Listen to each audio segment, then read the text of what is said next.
大家好，这里是榨菜百科。今天我们聊瑜伽。首先，我们来聊聊什么是瑜伽。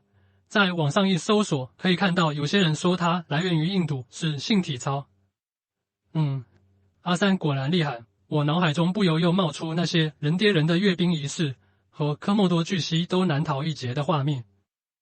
当然，现代众多的瑜伽分支中，也许的确有专门研习这一方向的瑜伽，毕竟现在是一个开放包容的社会。其实瑜伽一词是梵文 yoga 的音译，意为结合、连接，原本是指牛车上连接牛与车的车辕，也有驾驭牛马的意思。随着时间的发展，在不同的时期，瑜伽被引申出不同的含义。它可以是人与神或人与天的联系，也可以是帮助人们达到梵天合一的修炼方法。到了近现代，它又单纯的是一种修身塑形的锻炼方法。综合来看，瑜伽是一个涵盖宗教、哲学、生理学、心理学等多种元素的文化复合体。这个文化复合体又起源于何时何地呢？相传是一群修行者曾经坐在喜马拉雅山地带的原始森林中，思索人类痛苦和烦恼的根源。在冥想中，他们明白只有回到真实的自我，才能获得永恒的安宁。他们发现能够控制呼吸，就能控制生命，这就是瑜伽呼吸法的源头。同时，他们探索精神如何左右健康，追求身体、心灵、自然的和谐统一，这便是瑜伽静坐冥想法的起源。并且他们还发现各种动物患病时，能够不经过任何治疗而自然痊愈，于是模仿各种动物的姿态，将这种姿态运用于人体，于是瑜伽体式法就此诞生。传说故事中一定有现实因素的存在。让我们剥去传说故事的浪漫主义外壳，结合环境与历史来看待瑜伽的起源。从现在的世界地图上可以看到，印度大陆北部是高耸入云的喜马拉雅山脉，而大部分土地是在北回归线以南的热带。也许在几千年前，印度板块的位置并非现在这样，但是位置和气候应该也相差不大。有研究板块运动与历史的朋友可以帮忙科普一下。结合这样的地理环境，我们可以看到北部需要忍受喜马拉雅山带来的寒流和冰雹等天灾，向南还要应对肆虐的洪水和炎热的天气。这些极端的气候不仅造成了物质上的匮乏，也削弱了人们的体格。在这样一个没有电风扇、空调、冰箱、雪糕又消磨精力的环境中，一些人为了躲避炎热，进入了森林中生活。森林中枯燥乏味的生活也使一部分人开始静坐冥想。这与中国的一句古话“心静自然凉”不谋而合。当然，在那样艰苦的自然环境中，人们也不会思考一些形而上的哲学问题，往往会寄希望在日晒雨淋的苦行中获得自然界或人体蕴藏的潜在力量。瑜伽就这样一直慰藉着印度人，几乎从起源时代起就肩负着宗教、巫术、医学、保健等重任，成为印度文明中重要的内容。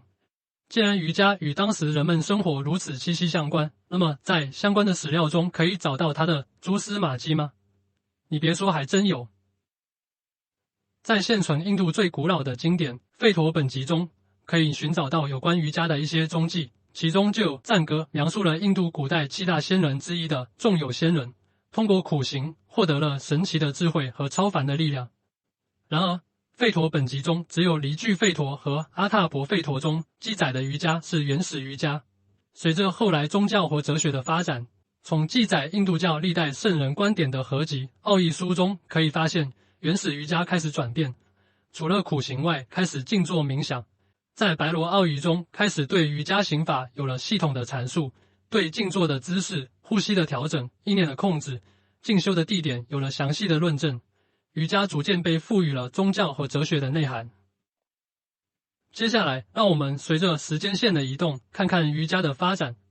我们都知道，印度是一个宗教国家，在这样的环境中生长的原始瑜伽，必然与宗教产生千丝万缕的关系。这个时期的瑜伽也可以叫做宗教性瑜伽，它是以发扬宗教为目的的，其创立的根本目标是宣扬神性以及劝导人们信神、敬神。在整个理论体系中，对瑜伽原理的阐述最终都指向这一目标。最能代表宗教性瑜伽的著作就是《薄伽梵歌》了。它的内容其实是印度史诗《摩诃婆罗多》中的一段对话，这段对话发生在班杜族和巨鹿族对战沙场的前夕。班杜族一方的统帅阿周那看着敌对阵营中的众多亲朋好友，对这场战争的合法性产生了怀疑，认为同族自相残杀是破坏宗族法和种姓法的。他便向他的马车司机奎斯纳寻求指点。这个奎斯纳是何许人也呢？一个军队的统领还要向他寻求指点。他其实是毗湿奴的化身，瑜伽之主。在摩诃婆罗多的主线故事中，奎斯纳的妹妹妙贤嫁给了阿周那，因此他和阿周那还是大舅哥和妹夫的关系。再回到他们的对话中，具体的谈话我们不得而知，也许是大舅哥，对面都是我的亲朋好友啊，这怎么打？是不是要让导演加钱啊？这段当然是我戏精附体自己加戏啦。这本书既然是宗教性瑜伽的代表著作，书中的记载肯定要包含宗教内容的输出了。于是我们就看到奎斯纳对阿周那说：灵魂永恒，不可毁灭，因此你战斗吧。生者必定死去，死者必定再生。对不可避免的事，你不应该忧伤。他告诉阿周那，人是有前世今生的，人的灵魂不生不灭，处在不断轮回中。同时，为了增加说服力，他还多次向阿周那展现自己与宇宙融为一体的神之本体，最终成功打消了阿周那心中的困惑，使其重新投入战斗。要理解他为什么说出这些话，我们就要说到印度广为人知的种姓制度了。在这个制度下，人们都有自己的社会分工和职责，所以人都要遵循神的旨意，以及对唯一神毗湿奴做绝对的皈依与奉献。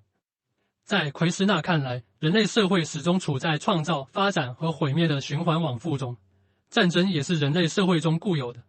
阿周那身为刹帝利，就不能逃避执掌王权和征战讨伐的社会责任。婆伽梵歌中还记载了3种形式的瑜伽，分别是业瑜伽、智瑜伽、性瑜伽。这三者与宗教基本元素的刑法、理论和信仰一一对应。其中业瑜伽是对宗教刑法的阐述，智瑜伽是对宗教理论的阐述，性瑜伽则是对宗教信仰的阐述。三者相辅相成，缺一不可，综合起来形成了一套以瑜伽为核心概念的宗教理论体系。宗教与哲学往往是密不可分的，因此瑜伽的发展中必然又包含对哲学问题的辩证思考。在印度哲学发展史上，大约在16国时期，涌现出一大批思想家和哲学家，他们以吠陀文献中的思想为基础，或赞成或反对，发展出许多不同的思想派别。瑜伽派就在其中。瑜伽派是一个以讨论瑜伽为核心内容的哲学派系。从另一个角度来讲，它也是一个以哲学探索为主要目标的瑜伽理论体系。根本宗旨是通过讲述瑜伽的原理，引导人们接受其倡导的世界观、人生观、价值观和知识观等内容。哲学性瑜伽成熟的标志是瑜伽经的问世，它是由帕塔加里把已经存在的瑜伽知识和自己的观点系统整理而成的。其中提出的瑜伽8字行法，标志着这一修行体系的定型。帕塔加里倡导身体修行和意识修行的方重修炼，把身体修炼看成是意识修炼的前景。在这一时期，除了对宗教和哲学的思考外，对身体的修行也逐渐被重视起来。随着时间发展，瑜伽逐渐进入实践化的时代，也就是现在比较常见的专于身体锻炼的瑜伽。前2种瑜伽的重点主要还是培养人们的认知，驯化人们的思想。具体关于如何修行瑜伽的指导，并没有进行太多介绍。实践性瑜伽又叫赫特瑜伽，它逐渐登上历史舞台，得益于瑜伽的体系化。它不仅吸收了传统瑜伽中宗教和哲学的内涵，也更加重视体式的修炼。在牛户本集中，对当时的瑜伽体式进行了总结，确认体式的数量为84个。为什么是84个呢？根据书里的介绍，世上有840万种生物，每种生物对应于一种独特的姿势。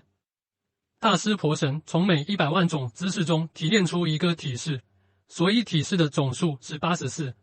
随着牛户本集的流传，关于体式修炼的研究也被提升到了更加重要的位置。赫特瑜伽因为其不仅包含宗教和哲学的原理，还专注于修习相对简单且容易理解的体式，逐渐被越来越多的普通人所接受，并在后来成为一项风靡全球的运动。瑜伽是怎么走出印度大陆被世界人民看到的呢？这就要讲到近代西方国家的大航海时代了。印度的国门也在那个时候被打开。被打开后，除了受到物质与经济上的掠夺外，东西方文化的交流与碰撞也逐渐深入，这其中就包括瑜伽文化。瑜伽也就在这个时候逐渐被西方社会所了解。瑜伽真正意义上的国际化是在1983年美国芝加哥召开的世界宗教会议上，辩喜大师发表的一次简短演讲，其内容主要是宣传印度的宗教和哲学思想，其中的瑜伽内容引起了人们的极大兴趣之后，瑜伽这个概念在西方普及开来，并逐渐被人们所接受。感受到美国大众对瑜伽的强烈兴趣后，辩喜大师先后在美国各地做了数十次演讲，吸引到了一批虔诚的追随者。于是他在纽约开始免费教授瑜伽课。他的教学重点是王瑜伽，并赋予一些治瑜伽的内容。他会强调修行瑜伽前的准备工作，比如清淡的饮食、规律的生活习惯、内心的平静和禁欲。其后瑜伽在奥罗宾多、克里希那查雅、乔伊斯、戴维、杨艾格等瑜伽大师的传播中逐渐变得枝繁叶茂，发展至今已经有了减肥瑜伽、美容瑜伽、健身瑜伽、孕妇瑜伽等各种类别。那么现代瑜伽是如何在中国传播的呢？近现代在中国传播瑜伽的第一人是英迪拉德菲，他师从科里希那马查亚，在科里希那马查亚的允许下，开办了自己第一所瑜伽学校，并开始教授瑜伽。传闻当时宋美龄也曾是他的学生。这个时期，瑜伽在香港开始活跃起来。1956年，香港人冯公夏与严师亮先生拜访了20世纪最伟大的瑜伽师之一斯瓦米·希瓦南达大师，有感于两人诚意，于是当年派高徒斯瓦米·维希农德瓦南达到香港开办瑜伽班。因其来自印度雪山，所以香港以雪山派之名开始推行希瓦南达体系的瑜伽练习方法。1964年7月17日，张和、麦慧婷等人正式创办香港第一所专业瑜伽练习场馆——香港瑜伽健康中心。广州因为毗邻香港，香港的瑜伽风潮也传到了广州。从上世纪初开始，一些人慕名到香港学习瑜伽，其中较为著名的是谭润华先生，他后来也成为了广州瑜伽协会的终身会长。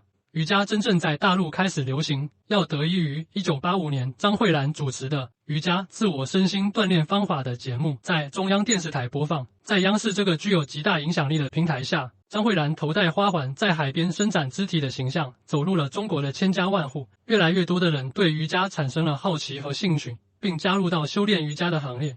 他在后来也被奉为中国的现代瑜伽之母。他和他的老师薄中年共同撰写的《瑜伽气功与冥想》一书，在瑜伽的普及中也发挥了十分重要的作用。以上我们说的主要还是瑜伽在中国的传播历程。为什么瑜伽作为一个外来的思想和运动，可以在中国顺利的传播开，并且被越来越多的人接受呢？这也许是因为印度和中国同为东方之国，双方的文化多少有些相似，这也呼应了化学中的相似相容原理。中国文化中主张的修身养性、天人合一，和瑜伽中倡导的凡我合一不谋而合。此外，瑜伽还研究人体与气脉之间的关系，这和我们传统中医的观念也颇为相似。现代社会不断进步，生活节奏逐渐加快，人们工作压力也越来越大，逐渐开始关心自己的身体健康。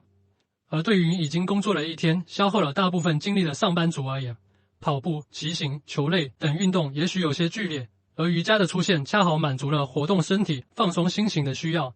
这种不需要在短时间内消耗大量体力的运动，也得到了广大女性的喜爱。瑜伽在中国的推广，主要还是靠瑜伽协会、瑜伽学院、瑜伽会馆、健身房的瑜伽课进行推广。目前我国瑜伽的培训主要偏重于瑜伽的体式，追求高难形体技巧，或以美体瘦身为目的，对瑜伽静坐与冥想敷衍了事。课程的编排程式化，只是简单的把瑜伽几位进行分解训练，所以各位看官修行瑜伽要擦亮眼睛，找准培训机构。